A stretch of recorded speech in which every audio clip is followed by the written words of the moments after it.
So hi ಸ್ನೇಹಿತರೆ, ಹೇಗಿದ್ದೀರಾ? I hope ಪ್ರತಿಯೊಬ್ಬರು ಸೂಪರ್ ಆಗಿದ್ದೀರಾ, ಚೆನ್ನಾಗಿದ್ದೀರಾ ಅಂದ್ಕೊಳ್ತೀನಿ. ಯಾವುದೇ ರೀತಿಯಂತಹ ಒಂದು ಎಕ್ಸಾಮಿನೇಷನ್ಸ್ ಇಲ್ದಿರಾ, ಅದರಲ್ಲೂ ಯಾವುದೇ ರೀತಿಯಂತಹ ಒಂದು ಇಂಟರ್ವ್ಯೂ ಇಲ್ದಿರಾ, ಒಂದು ಡೈರೆಕ್ಟ್ ಆಗಿರುವಂತಹ ಒಂದು ಸೆಲೆಕ್ಷನ್ ಅಥವಾ ಒಂದು ನೇರ ನೇಮಕಾತಿಯ ಮೂಲಕ ಒಂದು ರೈಲ್ವೆ ಕಡೆಯಿಂದ ಒಂದು ಡೀಟೇಲ್ ಆಗಿರುವಂತಹ ಒಂದು ನೋಟಿಫಿಕೇಶನ್ ರಿಲೀಸ್ ಅನ್ನ ಮಾಡಿಬಿಟ್ಟಿದ್ದಾರೆ. ಒಂದು ಖುಷಿಯ ಒಂದು ವಿಷಯ ಏನಂದ್ರೆ, ಈ ಒಂದು ನೋಟಿಫಿಕೇಶನ್ ಬರೀ ನಮ್ಮ ಒಂದು ಕರ್ನಾಟಕ ಒಂದು ಸ್ಟೇಟ್ಗೆ ಮಾತ್ರ ರಿಲೀಸ್ ಅನ್ನ ಮಾಡಿದ್ದು, ಸುಮಾರು 900ಕ್ಕಿಂತ ಹೆಚ್ಚು ಒಂದು ಒಳ್ಳೆಯ ಒಂದು ಪೋಸ್ಟ್ ಅನ್ನ ಇಲ್ಲಿ ಒಂದು ರಿಲೀಸ್ ಅನ್ನೋದು ಮಾಡಿದ್ದಾರೆ. ನಾವೇನಾದ್ರೂ ನಮ್ಮ ಒಂದು ಕರ್ನಾಟಕದಿಂದ ಕೇವಲ ಒಂದು SLC ಆಗಿರ್ಬೋದು ಅಥವಾ ಒಂದು ITI ಅನ್ನ ತಾವು ಕಂಪ್ಲೀಟ್ ಮಾಡ್ಕೊಂಡಿದ್ರೆ ಪ್ರತಿಯೊಬ್ಬರು ಅಪ್ಲೈ ಅನ್ನ ಮಾಡಬಹುದು. ಅದರಲ್ಲೂ ಮೇಲ್ ಮತ್ತು ಫಿಮೇಲ್ ಕೂಡ ಈ ಒಂದು ವೇಕೆನ್ಸಿಗೆ ಒಂದು ಅಪ್ಲೈ ಅನ್ನ ಮಾಡಕ್ಕೆ ಎಲಿಜಿಬಲ್ ಆಗಿರ್ತೀರಿ. ಬಹಳ ಒಂದು ಮುಖ್ಯವಾಗಿರುವಂತಹ ಒಂದು ಪಾಯಿಂಟ್ಸ್ ಅನ್ನ ಈ ಒಂದು ವಿಡಿಯೋದಲ್ಲಿ ಕವರ್ ಅನ್ನ ಮಾಡ್ತೀನಿ. ಒಂದು ವಿಡಿಯೋನ ಕೊನೆ ತನಕ ನೋಡ್ತಾ ಅರ್ಥ ಮಾಡ್ಕೊಂಡು ತಾವು ಅಪ್ಲೈ ಅನ್ನ ಮಾಡ್ತಾ ತಮ್ಮ ಒಂದು ಫ್ರೆಂಡ್ ಸರ್ಕಲ್ ಅನ್ನು ಕೂಡ ತಾವು ಶೇರ್ ಅನ್ನ ಮಾಡಿ. ಇದರ ತಾವು ಮೊದಲು ಸ್ಕ್ರೀನ್ ಮೇಲೆ ತಾವು ಅಬ್ಸರ್ವ್ ಅನ್ನ ಮಾಡಬಹುದು. ಈ ಒಂದು ರೈಲ್ವೆ ಕಡೆಯಿಂದ ರಿಲೀಸ್ ಮಾಡಿರುವಂತಹ ಒಂದು ಡೀಟೇಲ್ ಆಗಿರುವಂತಹ ಒಂದು ಅಫಿಷಿಯಲ್ ಆಗಿರುವಂತಹ ಒಂದು ನೋಟಿಫಿಕೇಶನ್ ತಾವು ಅಬ್ಸರ್ವ್ ಅನ್ನ ಮಾಡಬಹುದು. ಒಂದು ಗೊತ್ತಿರಲಿ, ಈ ಒಂದು ಚಾನಲ್ ಮುಖಾಂತರ ಸಿಗುವಂತಹ ಪ್ರತಿ ಒಂದು ಗವರ್ನಮೆಂಟ್ ಜಾಬ್ ಗಳ ಒಂದು ಅಪ್ಡೇಟ್ಗಳು ಕೊಡುವ ಮುಂಚೆ ನಾವು ಮೊದಲು ಅದರ ಒಂದು ಡೀಟೇಲ್ ಆಗಿರುವಂತಹ ಒಂದು ನೋಟಿಫಿಕೇಶನ್ ಆಗಲಿ, ನೋಟಿಸ್ ನಾವು ತೋರಿಸಿ ನಂತರ ನಾವು ಮಾಹಿತಿಯನ್ನು ನಾವು ಕೊಡೋದಕ್ಕೆ ಪ್ರಯತ್ನವನ್ನ ಮಾಡ್ತೀವಿ. ಅದನ್ನ ಬಿಟ್ಟು ಯಾವುದೇ ರೀತಿಯಂತಹ ಒಂದು ಫೇಕ್ ಆಗಿರುವಂತಹ ಒಂದು ಇನ್ಫಾರ್ಮೇಶನ್ ಒಂದು ಟೈಮ್ ಪಾಸ್ಗೆ ಅಂತ ನಾವು ಯಾವುದೇ ಒಂದು ಕಾರಣಕ್ಕೂ ನಾವು ಅಪ್ಡೇಟ್ ಅನ್ನೋದು ನಾವು ಶೇರ್ ಅನ್ನೋದು ಮಾಡಿಲ್ಲ. ಮುಂದಿನ ದಿನಗಳಲ್ಲಿ ಪ್ರತಿಯೊಂದು ನಮ್ಮ ಒಂದು ಕರ್ನಾಟಕದಿಂದ ಆಗಿರ್ಬೋದು, ಭಾರತದಿಂದ ಪ್ರತಿಯೊಂದು ಗವರ್ನಮೆಂಟ್ ಜಾಬ್ ಗಳ ಒಂದು ಅಪ್ಡೇಟ್ಗಳಿಗೋಸ್ಕರ ಪ್ರತಿಯೊಬ್ಬರು ಈ ಒಂದು ಚಾನಲ್ ತಾವು ಸಬ್ಸ್ಕ್ರೈಬ್ ಅನ್ನ ಮಾಡ್ಕೊಂತ ತಮ್ಮ ಒಂದು ಫ್ರೆಂಡ್ ಸರ್ಕಲ್ ಅಲ್ಲೂ ಕೂಡ ಒಂದು ಚಾನಲ್ ನ ತಾವು ಶೇರ್ ಅನ್ನ ಮಾಡಕ್ಕೆ ತಾವು ಪ್ರಯತ್ನವನ್ನ ತಾವು ಮಾಡ್ಕೋಬಹುದು. ಓಕೆ, ನಾವು ಒಂದು ಡೀಟೇಲ್ ಆಗಿರುವಂತಹ ಒಂದು ನೋಟಿಫಿಕೇಶನ್ ತಾವು ಇಲ್ಲಿ ಅಬ್ಸರ್ವ್ ಅನ್ನೋದು ತಾವು ಮಾಡಬಹುದು. ಓಕೆ, ತಮಗೆ ಪ್ರತಿಯೊಂದು ವೇಕೆನ್ಸಿಗಳ ಬಗ್ಗೆ ಒಂದು ಸಿಂಪಲ್ ಆಗಿ ಈಸಿಯಾಗಿ ತಮಗೆ ಒಂದು ಇನ್ಫಾರ್ಮೇಶನ್ ಶೇರ್ ಅನ್ನ ಮಾಡಕ್ಕೆ ಈ ರೀತಿಯಾಗಿರುವಂತಹ ಒಂದು ಡೇಟಾ ಅನ್ನ ನಾವು ಪ್ರೊವೈಡ್ ಅನ್ನೋದು ಮಾಡಿಬಿಡ್ತೀನಿ. ಓಕೆ, ತಾವು ಅಬ್ಸರ್ವ್ ಮಾಡಬಹುದು. SWR RRC ರಿಕ್ರೂಟ್ಮೆಂಟ್ 2025 ಅಂದ್ರೆ ಸೌತ್ ವೆಸ್ಟರ್ನ್ ರೈಲ್ವೆ RRC ಕಡೆಯಿಂದ ಈ ಒಂದು ವೇಕೆನ್ಸಿಗಳ ರಿಲೀಸ್ ಅನ್ನ ಮಾಡಿದ್ದು, ಇದರ ಒಂದು ಇಂಪಾರ್ಟೆಂಟ್ ಆಗಿರುವಂತಹ ಒಂದು ಡೇಟ್ ಗಳ ಬಗ್ಗೆ ಮಾತಾಡೋದು, ಸ್ಟಾರ್ಟಿಂಗ್ ಡೇಟ್ ಬಗ್ಗೆ ಮಾತಾಡೋದು ಆಲ್ರೆಡಿ ಒಂದು ಸ್ಟಾರ್ಟ್ ಅನ್ನೋದು ಮಾಡಿಬಿಟ್ಟಿದ್ದಾರೆ. ಸ್ಕ್ರೀನ್ ಮೇಲೆ ತಾವು ಅಬ್ಸರ್ವ್ ಮಾಡಬಹುದು. 14/7/2025 ಇದರ ಒಂದು ಸ್ಟಾರ್ಟಿಂಗ್ ಡೇಟ್ ಆಗಿದ್ದು, ಲಾಸ್ಟ್ ಮತ್ತು ಫೈನಲ್ ಆಗಿರುವಂತಹ ಒಂದು ಡೇಟ್ ನಾಳೆ ತಿಂಗಳು 13ನೇ ತಾರೀಕೆ ಇದರ ಒಂದು ಲಾಸ್ಟ್ ಅಥವಾ ಒಂದು ಫೈನಲ್ ಆಗಿರುವಂತಹ ಒಂದು ಡೇಟ್ ಆಗಿರುತ್ತೆ. ಓಕೆನಾ, ಇಲ್ಲಿ ಟೋಟಲ್ ಆಗಿರುವಂತಹ ಒಂದು ಪೋಸ್ಟ್ ಅಥವಾ ಒಂದು ಸೀಟ್ಸ್ ಗಳ ಬಗ್ಗೆ ಮಾತಾಡೋದ್ರೆ ಸುಮಾರು 904 ಒಂದು ಸೀಟ್ಸ್ ಅಥವಾ ಒಂದು ಪೋಸ್ಟ್ ಅನ್ನೋದು ಇಲ್ಲಿ ಒಂದು ರಿಲೀಸ್ ಅನ್ನೋದು ಮಾಡಿಬಿಟ್ಟಿದ್ದಾರೆ. ಈ ಒಂದು 904 ಒಂದು ಸೀಟ್ಸ್ ಬರೀ ನಮ್ಮ ಒಂದು ಕರ್ನಾಟಕ ಒಂದು ಸ್ಟೇಟ್ ಗೆ ಮಾತ್ರ ಇಲ್ಲಿ ಒಂದು ಎಲಿಜಿಬಲ್ ಆಗಿರ್ತಾರೆ. ಮಿಕ್ಕಿರುವಂತಹವರು ಯಾರು ಅಪ್ಲೈ ಅನ್ನ ಮಾಡಂಗಿಲ್ಲ. ಅಷ್ಟೇ ಅಲ್ಲ, ಎಕ್ಸಾಮ್ ಡೇಟ್ ಗಳ ಬಗ್ಗೆ ಮಾತಾಡಕ್ ಹೋದ್ರೆ ಸ್ನೇಹಿತರೆ, ಇಲ್ಲಿ ಯಾವುದೇ ರೀತಿಯಂತಹ ಒಂದು ಎಕ್ಸಾಮಿನೇಷನ್ಸ್ ಇರುವುದಿಲ್ಲ. ಒಂದು ಮೆರಿಟ್ ಬೇಸಿಸ್ ಮೇಲೆ ತಮ್ಮ ಒಂದು ಫೈನಲ್ ಆಗಿರುವಂತಹ ಒಂದು ಸೆಲೆಕ್ಷನ್ಸ್ ಅನ್ನೋದು ಇಲ್ಲಿ ಒಂದು ಮಾಡ್ಕೊಂತಾರೆ. ತಮಗೆ ಗೊತ್ತಿರುತ್ತೆ, ಇಂಡಿಯಾ ಪೋಸ್ಟ್ ಆಫೀಸ್ ನಲ್ಲಿ GDS ನಲ್ಲಿ ಯಾವ ರೀತಿ ಒಂದು SLC ಒಂದು ಪರ್ಸೆಂಟೇಜ್ ನ ಇಟ್ಕೊಂಡು ಏನೋ ಒಂದು ಸೆಲೆಕ್ಷನ್ ಲಿಸ್ಟ್ ಅನ್ನ ರಿಲೀಸ್ ಅನ್ನ ಮಾಡ್ತಾರೆ, ಮೆರಿಟ್ ಲಿಸ್ಟ್ ನ ರಿಲೀಸ್ ಅನ್ನ ಮಾಡ್ತಾರೆ. ಅದೇ ರೀತಿ ಇಲ್ಲಿಯೂ ಕೂಡ ಒಂದು ಮೆರಿಟ್ ಲಿಸ್ಟ್ ಅನ್ನೋದು ಇಲ್ಲಿ ಒಂದು ಪ್ರಿಫರ್ ಅನ್ನೋದು ಮಾಡ್ತಾರೆ. ಓಕೆನಾ, ಹಾಗೆ ತಾವು ಅಬ್ಸರ್ವ್ ತಾವು ಮಾಡ್ಕೋಬಹುದು.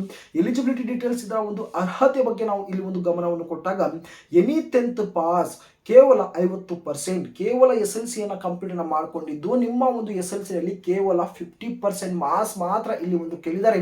ಅದನ್ನ ಬಿಟ್ಟು 99% ಆಗಿರ್ಬೋದು, 100% ಇಲ್ಲಿ ಒಂದು ಕೇಳಿಲ್ಲ. ಡೀಟೇಲ್ ಆಗಿ ಒಂದು ನೋಟಿಫಿಕೇಶನ್ ಅಲ್ಲಿ 50% ಮಾರ್ಕ್ಸ್ ಇದರ ತಾವು ಅಪ್ಲೈ ಮಾಡಬಹುದು. ಅದರ ಒಂದು ಜೊತೆಗೆ ಕ್ಯಾಂಡಿಡೇಟ್ ವಿತ್ ITI ಸರ್ಟಿಫಿಕೇಟ್ ಕೂಡ ಇಲ್ಲಿ ಒಂದು ಕೇಳಿದ್ದಾರೆ. SLC ಒಂದು ಜೊತೆಗೆ ತಾವು ITI ಅನ್ನ ತಾವು ಕಂಪ್ಲೀಟ್ ಮಾಡ್ಕೊಂಡು ಬಿಟ್ಟಿದ್ರೆ ಯಾವ ಒಂದು ಟ್ರೇಡ್ ನಲ್ಲಿ ಎಲ್ಲ ತಾವು ನೋಡಬಹುದು. ಫಿಟ್ಟರ್ ಆಗಿರ್ಬೋದು, welder, electrician, AC mechanic, machinist, turner, carpenter ಮತ್ತು ಸ್ಟೆನೋಗ್ರಾಫರ್ ರೀತಿಯಾಗಿರುವಂತಹ ಒಂದು ಟ್ರೇಡ್ ನಲ್ಲಿ ತಮ್ಮ ಒಂದು ITI ಕಂಪ್ಲೀಟ್ ಆಗಿದ್ರೆ ಪ್ರತಿಯೊಬ್ಬರು ಅಪ್ಲೈ ಮಾಡಬಹುದು. ಈವನ್ ಮೇಲ್ ಅಂತಾನೆ ಇಲ್ಲ, ಫಿಮೇಲ್ ಕ್ಯಾಂಡಿಡೇಟ್ ಕೂಡ ಈ ಒಂದು ವೇಕೆನ್ಸಿಗೆ ತಾವು ಅಪ್ಲೈ ತಾವು ಮಾಡಿ. ಒಂದು ಏಜ್ ಲಿಮಿಟ್ ಬಗ್ಗೆ ತಾವು ಅಬ್ಸರ್ವ್ ಮಾಡಬಹುದು. ನಿಮ್ಮ ಒಂದು ಏಜ್ ಲಿಮಿಟ್ ಅನ್ನ 31/7/2025 ಕೌಂಟ್ ಅನ್ನ ಮಾಡಿದಾಗ ಮಿನಿಮಮ್ ಆಗಿರುವಂತಹ ಒಂದು ಏಜ್ 15 ವರ್ಷ, ಮ್ಯಾಕ್ಸಿಮಮ್ ಆಗಿರುವಂತಹ ಒಂದು ಏಜ್ 24 ವರ್ಷ ಇಲ್ಲಿ ಒಂದು ಕೇಳಿದ್ದಾರೆ. ಓಕೆನಾ, ನಮ್ದು 25, 26, 27 ವರ್ಷನೂ ಆಗಿದೆ ಬ್ರದರ್, ನಾವು ಅಪ್ಲೈ ಮಾಡಬಹುದು ಅಂದ್ರೆ ಇಲ್ಲಿ ಒಂದು ಪ್ಲಸ್ ಪಾಯಿಂಟ್ ಏನಂದ್ರೆ ಇಲ್ಲಿ ಏಜ್ ಅಲ್ಲಿ ರಿಲ್ಯಾಕ್ಸೇಷನ್ ಸಹ ಇಲ್ಲಿ ಒಂದು ಕೊಟ್ಟಿದ್ದಾರೆ. SC ST ನ ಒಂದು ಕ್ಯಾಂಡಿಡೇಟ್ ಗಳಿಗೆ 5 ವರ್ಷ, OBC ಗೆ 3 ವರ್ಷ, PWD ಗೆ ಕೊಟ್ಟಿದ್ದಾರೆ. ಎಕ್ಸ್ ಸರ್ವಿಸ್ ಮ್ಯಾನ್ ಕೂಡ ಇಲ್ಲಿ ಒಂದು ಏಜ್ ಅಲ್ಲಿ ರಿಲ್ಯಾಕ್ಸೇಷನ್ಸ್ ಕೊಟ್ಟಿದ್ದಾರೆ. ತಮ್ಮ ಏಜ್ ಏನೋ ಒಂದು ಸಲ ತಾವು ಕ್ಯಾಲ್ಕುಲೇಟ್ ಅನ್ನ ಮಾಡಿ ನಂತರ ತಾವು ಅಪ್ಲೈ ತಾವು ಮಾಡಿ. ಅಪ್ಲಿಕೇಶನ್ ಫೀಸ್ ಬಗ್ಗೆ ಮಾತಾಡಕ್ ಹೋದ್ರೆ ಸ್ನೇಹಿತರೆ ತಾವು ಅಬ್ಸರ್ವ್ ಅನ್ನ ಮಾಡಬಹುದು. SC ST EWS ಗೆ ಯಾವುದೇ ರೀತಿಯಂತಹ ಒಂದು ಎಕ್ಸಾಮಿನೇಷನ್ ಫೀಸ್ ಇಲ್ಲ. ಆಲ್ ಫೀಮೇಲ್ ಕ್ಯಾಂಡಿಡೇಟ್ಗಳಿಗೂ ಕೂಡ ಯಾವುದೇ ರೀತಿಯಂತಹ ಒಂದು ಏನೋ ಒಂದು ಅಪ್ಲಿಕೇಶನ್ ಫೀಸ್ ಇಲ್ಲ. ಇಲ್ಲಿ ಇರುವಂತದ್ದು ಏನಂದ್ರೆ ಜನರಲ್ ಆಗಿರ್ಬೋದು, OBC ಆಗಿರ್ಬೋದು, EWS ಗೆ ಕೇವಲ 100 ರೂಪೀಸ್ ಮಾತ್ರ ಇಲ್ಲಿ ಒಂದು ಅಪ್ಲಿಕೇಶನ್ ಫೀಸ್ ಅನ್ನೋದು ಇಲ್ಲಿ ಒಂದು ಇಟ್ಟಿದ್ದಾರೆ. ಓಕೆನಾ, ಬೇರೆ ಯಾವುದೇ ಒಂದು ಕ್ಯಾಟಗರಿಗೆ ಸೇರುವಂತಹ ಒಂದು ಕ್ಯಾಂಡಿಡೇಟ್ಗಳು 1 ರೂಪಾಯಿ ಕೂಡ ಇಲ್ಲಿ ಅಪ್ಲಿಕೇಶನ್ ಫೀಸ್ ಅನ್ನ ಪೇ ಅನ್ನ ಮಾಡುವಂತಹ ಒಂದು ಅವಶ್ಯಕತೆ ಇಲ್ಲ. ಈಗ ಬಹಳ ಒಂದು ಮುಖ್ಯವಾಗಿರುವಂತಹ ಇದರ ಒಂದು ಸೆಲೆಕ್ಷನ್ ಪ್ರೋಸೆಸ್, ಆಯ್ಕೆಯ ಒಂದು ವಿಧಾನಕ್ಕೆ ಇಲ್ಲಿ ಒಂದು ಬಂದಾಗ ತಾವು ಅಬ್ಸರ್ವ್ ಅನ್ನ ಮಾಡಬಹುದು. Selection will be based on merit basis with 10th plus IT ಅಂತ ಇಲ್ಲಿ ಒಂದು ಮೆನ್ಷನ್ ಮಾಡಿದ್ದಾರೆ. ಪೋಸ್ಟ್ ಆಫೀಸ್ GDS ನಲ್ಲಿ ಕೇವಲ ಒಂದು SLC ಯ ಒಂದು ಪರ್ಸೆಂಟೇಜ್ ಮಾತ್ರ ಇಟ್ಕೊಂಡು ಒಂದು ಸೆಲೆಕ್ಷನ್ ಲಿಸ್ಟ್ ನ ರಿಲೀಸ್ ಅನ್ನ ಮಾಡ್ತಾರೆ. ಬಟ್ ಇದರಲ್ಲಿ ತಮ್ಮ ಒಂದು SLC ಯ ಒಂದು ಪರ್ಸೆಂಟೇಜ್ ವಿತ್ IT ಯ ಒಂದು ಪರ್ಸೆಂಟೇಜ್ ಎರಡನ್ನ ಆಡ್ ಮಾಡಿ ಫೈನಲ್ ಆಗಿರುವಂತಹ ಒಂದು ಮೆರಿಟ್ ಲಿಸ್ಟ್ ಅನ್ನ ಇಲ್ಲಿ ಒಂದು ರಿಲೀಸ್ ಅನ್ನೋದು ಮಾಡ್ತಾರೆ. ಓಕೆನಾ, ಆ ಒಂದು ಮೆರಿಟ್ ಲಿಸ್ಟ್ ಅಲ್ಲಿ ರಿಲೀಸ್ ಸೆಲೆಕ್ಟ್ ಆಗಿರುವಂತಹ ಒಂದು ಕ್ಯಾಂಡಿಡೇಟ್ ತಾವು ನೋಡಬಹುದು. Short list candidate will go for document verification. ಓಕೆನಾ, ಯಾವುದೇ ರೀತಿಯಂತಹ ಒಂದು ಇಂಟರ್ವ್ಯೂಗೆ ತಾವು ಹೋಗಬೇಕಾದಂತಹ ಅವಶ್ಯಕತೆ ಇಲ್ಲ. ಡೈರೆಕ್ಟ್ ಆಗಿ ತಾವು ಏನೋ ಒಂದು ಡಾಕ್ಯುಮೆಂಟ್ ವೆರಿಫಿಕೇಶನ್ ತಾವು ಮಾಡಿಕೊಂಡು ತಾವು ಬರ್ಕೋಬೇಕಾಗಿರುತ್ತೆ. ಓಕೆನಾ, ಇಷ್ಟೇ ನಿಮ್ಮ ಒಂದು ಸಿಂಪಲ್ ಆಗಿರುವಂತಹ ಒಂದು ಮೆರಿಟ್ ಲಿಸ್ಟ್ ನ ರಿಲೀಸ್ ಅನ್ನ ಮಾಡ್ತಾರೆ. ನಂತರ ತಾವು ಡಾಕ್ಯುಮೆಂಟ್ ವೆರಿಫಿಕೇಶನ್ ತಾವು ಮಾಡ್ಕೊಂಡು ಬಂದ್ರೆ ಫೈನಲ್ ಆಗಿ ತಾವು ಸೆಲೆಕ್ಷನ್ ಆಗಿದೀವಿ ಅಂತ ಒಂದು ಅರ್ಥ ಬರುತ್ತೆ. ಈಗ ತಾವು ನೋಡಬಹುದು ಟ್ರೈನಿಂಗ್ ಪೀರಿಯಡ್ ಬಗ್ಗೆ ಮಾತಾಡಕ್ ಹೋದ್ರೆ 1 ಇಯರ್ ಅಂತ ಒಂದು ಮೆನ್ಷನ್ ಮಾಡಿದ್ದಾರೆ. ಅದರಲ್ಲಿ ಸ್ಕಿಲ್ ಇಂಡಿಯಾ ಸರ್ಟಿಫಿಕೇಟ್ ಅಂತ ಕೂಡ ಇಲ್ಲಿ ಒಂದು ಮೆನ್ಷನ್ ಮಾಡಿದ್ದಾರೆ.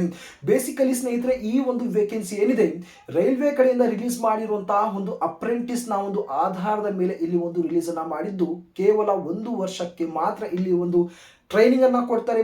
ಓಕೆನಾ, ಒಂದು ಜಾಬ್ ಅಂತ ಹೇಳೋ ಬದಲು ನಾವು ಒಂದು ಟ್ರೈನಿಂಗ್ ಅಂತಾನು ಹೇಳ್ಬೋದು. ರೈಲ್ವೆ ಕಡೆಯಿಂದ ತಮಗೆ ಸಂಪೂರ್ಣವಾಗಿ 1 ವರ್ಷದ ಒಂದು ಟ್ರೈನಿಂಗ್ ಅನ್ನ ಕೊಟ್ಟು ಈ ಒಂದು ಸ್ಕಿಲ್ ಇಂಡಿಯಾ ಸರ್ಟಿಫಿಕೇಟ್ ಸಹ ಇಲ್ಲಿ ನಮಗೆ ಪ್ರೊವೈಡ್ ಅನ್ನ ಮಾಡ್ತಾರೆ. ವಿತ್ 8,000 ಪ್ರತಿ ತಿಂಗಳಿಗೆ ಸ್ಟೇಫೆಂಡ್ ಸಹ ಇಲ್ಲಿ ಒಂದು ಕೊಡ್ತಾರೆ. ಏನ್ ಬ್ರದರ್, ಈ ಒಂದು ಸರ್ಟಿಫಿಕೇಟ್ ಇಂದ ಈ 1 ವರ್ಷದ ಒಂದು ಟ್ರೈನಿಂಗ್ ಇಂದ ನಮಗೆ ಯಾವೆಲ್ಲ ನಾವು ಪ್ರಯೋಜನಗಳು ನಾವು ಮುಂದೆ ಪಡ್ಕೋಬಹುದು ಅಂದ್ರೆ ನೋಡಿ, ತಮ್ಮ ಬಳಿ ಈ 1 ವರ್ಷದ ಒಂದು ಟ್ರೈನಿಂಗ್ ಅನ್ನ ಪಡ್ಕೊಂಡು ಈ ಒಂದು ಸ್ಕಿಲ್ ಇಂಡಿಯಾ ಸರ್ಟಿಫಿಕೇಟ್ ತಮ್ಮ ಬಳಿ ಇದ್ರೆ ಮುಂದೆ ರಿಲೀಸ್ ಮಾಡುವಂತಹ ಯಾವುದೇ ಒಂದು ಪ್ರೈವೇಟ್ ಕಂಪನಿಯ ಒಂದು ಜಾಬ್ ಆಗಿರ್ಬೋದು, ರೈಲ್ವೇಸ್ ಆಗಿರ್ಬೋದು, ಗವರ್ನಮೆಂಟ್ ನ ಒಂದು ರೈಲ್ವೇಸ್ ಆಗಿರ್ಬೋದು, ತಮಗೆ ಮೊಟ್ಟ ಮೊದಲು ತಮಗೆ ಒಂದು ಪ್ರಿಫರೆನ್ಸ್ ಅನ್ನ ಕೊಡ್ತಾರೆ. ತಮಗೆ ಒಂದು ಫ್ರೆಶರ್ ಅಂತ ತಗೊಳ್ಳಲ್ಲ, ಅದರ ಬದಲಾಗಿ ಒಂದು ಸ್ಕಿಲ್ಡ್ ಪರ್ಸನ್ ಅಥವಾ ಒಂದು ಎಕ್ಸ್ಪೀರಿಯನ್ಸ್ ಪರ್ಸನ್ ಅಂತ ತಮಗೆ ತಮ್ಮನ್ನ ಸೆಲೆಕ್ಷನ್ಸ್ ಅನ್ನ ಮಾಡಿಕೊಂಡು ಅದರಲ್ಲಿ ಎಕ್ಸಾಮ್ಸ್ ನಲ್ಲಿ ಕೂಡ ತಮಗೆ ಬಹಳ ಒಂದು ಕಮ್ಮಿ ಆಗಿರುವಂತಹ ಒಂದು ಕಟ್ ಆಫ್ ಕೂಡ ಇಲ್ಲಿ ಒಂದು ಕೊಟ್ಟಿರ್ತಾರೆ. ಓಕೆನಾ, ತಮ್ಮ ಬಳಿ ಟೈಮ್ ಇದ್ರೆ ಆದಷ್ಟು ಪ್ರತಿಯೊಬ್ಬರು ಇದಕ್ಕೆ ತಾವು ಏನೋ ಒಂದು ಟೈಮ್ ಅನ್ನ ಕೊಟ್ಟು ಈ ಒಂದು ಸ್ಕಿಲ್ ಇಂಡಿಯಾ ಸರ್ಟಿಫಿಕೇಟ್ ಅನ್ನ ತಾವು ಪಡೆಯೋಕೆ ತಾವು ಪ್ರಯತ್ನವನ್ನ ಮಾಡಿ. ಇವನ್ ನಮ್ಮ ಒಂದು ಕರ್ನಾಟಕದಲ್ಲೇ ಇರುತ್ತೆ, ಬಹಳಷ್ಟು ಒಂದು ಲೊಕೇಶನ್ಸ್ ಕೊಟ್ಟಿದ್ದಾರೆ. ನಾನು ಅದರ ಬಗ್ಗೆ ನಾನು ಶೇರ್ ಅನ್ನೋದು ಮಾಡ್ಕೊಂತೀನಿ. ಓಕೆನಾ, ಇದರ ಒಂದು ಟ್ರೈನಿಂಗ್ ಲೊಕೇಶನ್ಸ್ ಅನ್ನ ತಾವು ಅಬ್ಸರ್ವ್ ಅನ್ನ ಮಾಡಬಹುದು. ಹುಬ್ಬಳ್ಳಿ ಡಿವಿಷನ್ ಆಗಿರ್ಬೋದು, ಕ್ಯಾರೇಜ್ ರಿಪೇರ್ ವರ್ಕ್ಶಾಪ್ ಹುಬ್ಬಳ್ಳಿ ಆಗಿರ್ಬೋದು, ಬ್ಯಾಂಗ್ಳೂರ್ ಡಿವಿಷನ್ ಆಗಿರ್ಬೋದು, ಮೈಸೂರು ಡಿವಿಷನ್ ಆಗಿರ್ಬೋದು, ಸೆಂಟ್ರಲ್ ವರ್ಕ್ಶಾಪ್ ಮೈಸೂರು ಆಗಿರ್ಬೋದು, ಈ ರೀತಿಯಾಗಿರುವಂತಹ ಕೆಲವೊಂದು ಲೊಕೇಶನ್ಸ್ ಅನ್ನ ಕೊಟ್ಟಿದ್ದಾರೆ. ಟ್ರೈನಿಂಗ್ ಲೊಕೇಶನ್ಸ್ ಅನ್ನ ತಮಗೆ ಹತ್ತಿರವಾಗುವಂತಹ ಒಂದು ಲೊಕೇಶನ್ಸ್ ಅನ್ನ ತಾವು ವಿಸಿಟ್ ಅನ್ನ ಮಾಡಿ ಅಲ್ಲೇ ತಾವು ಅಪ್ಲೈ ಮಾಡಿ ಆರಾಮ್ಸೆ ಆ ಒಂದು ಸೆಂಟರ್ ನಲ್ಲಿ ಆ ಒಂದು ಡಿವಿಷನ್ ಅಲ್ಲಿ ಸಂಪೂರ್ಣವಾಗಿರುವಂತಹ ಉಚಿತವಾಗಿರುವಂತಹ 1 ವರ್ಷದ ಒಂದು ಟ್ರೈನಿಂಗ್ ಅನ್ನ ತಾವು ಪಡ್ಕೋಬಹುದು. ಪ್ರತಿಯೊಬ್ಬರಿಗೂ ಏನೋ ಒಂದು ಡೀಟೇಲ್ ಆಗಿ ಇಲ್ಲಿ ಒಂದು ಇನ್ಫಾರ್ಮೇಶನ್ ಅರ್ಥ ಆಗಿದೆ ಅನ್ಕೊಂತೀನಿ. ಓಕೆನಾ, ಯಾವ ರೀತಿ ನಾವು ಅಪ್ಲೈ ಮಾಡಬೇಕು ಬ್ರದರ್ ಅಂತ ಹೇಳಬೇಕಾದ್ರೆ ಸ್ನೇಹಿತರೆ, ಸಿಂಪಲ್ ತಾವು ಡಿಸ್ಕ್ರಿಪ್ಷನ್ ತಾವು ಚೆಕ್ಔಟ್ ಅನ್ನ ಮಾಡಿ ಡೈರೆಕ್ಟ್ ಆಗಿರುವಂತಹ ಒಂದು ಅಪ್ಲೈ ಲಿಂಕ್ ಅನ್ನ ಕೊಟ್ಟಿರ್ತೀನಿ. ಅದರ ಮೇಲೆ ತಾವು ಕ್ಲಿಕ್ ಅನ್ನ ಮಾಡಿ ತಮ್ಮ ಒಂದು ಕಂಪ್ಲೀಟ್ ಆಗಿರುವಂತಹ ಒಂದು ಫಾರ್ಮ್ ಅನ್ನ ತಾವೇನು ಫಿಲ್ಅಪ್ ಅನ್ನ ಮಾಡ್ಕೊಂಡು ಬಿಡಿ. ಓಕೆನಾ, ತಮಗೆ ಒಂದು ಅಪ್ಲೈ ಮಾಡಕ್ಕೆ ಏನಾದರೂ ಒಂದು ಕಷ್ಟ ಆಗ್ತಿದ್ರೆ ದಯವಿಟ್ಟು ತಾವು ಕಮೆಂಟ್ ಬಾಕ್ಸ್ ಅಲ್ಲಿ ತಿಳಿಸ್ಬಿಡಿ. ನೆಕ್ಸ್ಟ್ ವಿಡಿಯೋದಲ್ಲಿ ನಾನು ಏನೋ ಒಂದು ಯಾವ ರೀತಿ ಅಪ್ಲೈ ಮಾಡಬಹುದು ಎಂಬುದರ ಬಗ್ಗೆ ನಾನು ಇನ್ಫಾರ್ಮೇಶನ್ ಅನ್ನೋದು ಶೇರ್ ಅನ್ನೋದು ಮಾಡಿಬಿಡ್ತೀನಿ. ಓಕೆನಾ, ಫಾರ್ಮ್ ಅನ್ನ ಫಿಲ್ ಮಾಡಿದ ನಂತರ ಆನ್ಲೈನ್ ಪೇಮೆಂಟ್ ಏನು 100 ರೂಪಾಯಿ ಅಂತ ಆನ್ಲೈನ್ ಪೇಮೆಂಟ್ ಏನಿದೆ ಅದನ್ನ ಪೇ ಅನ್ನ ಮಾಡಿ ಓಕೆನಾ, ತಮ್ಮ ಒಂದು ಅಪ್ಲಿಕೇಶನ್ ಏನಿದೆ ಅದನ್ನ ಒಂದು ಪ್ರಿಂಟ್ಔಟ್ ಅನ್ನ ತಾವು ತಗೊಳ್ಳಿ. ಏನಾದ್ರೂ ಮೆರಿಟ್ ಲಿಸ್ಟ್ ಅಲ್ಲಿ ಸೆಲೆಕ್ಷನ್ಸ್ ಆದ್ರೆ ತಮಗೆ ಒಂದು ಇಂಟಿಮೇಟ್ ಅನ್ನ ಮಾಡಿಬಿಡ್ತಾರೆ. ಇದರ ಬಗ್ಗೆ ತಾವು ತಲೆ ಕೆಡಿಸಿಕೊಳ್ಳುವಂತಹ ಒಂದು ಅವಶ್ಯಕತೆ ಇಲ್ಲ.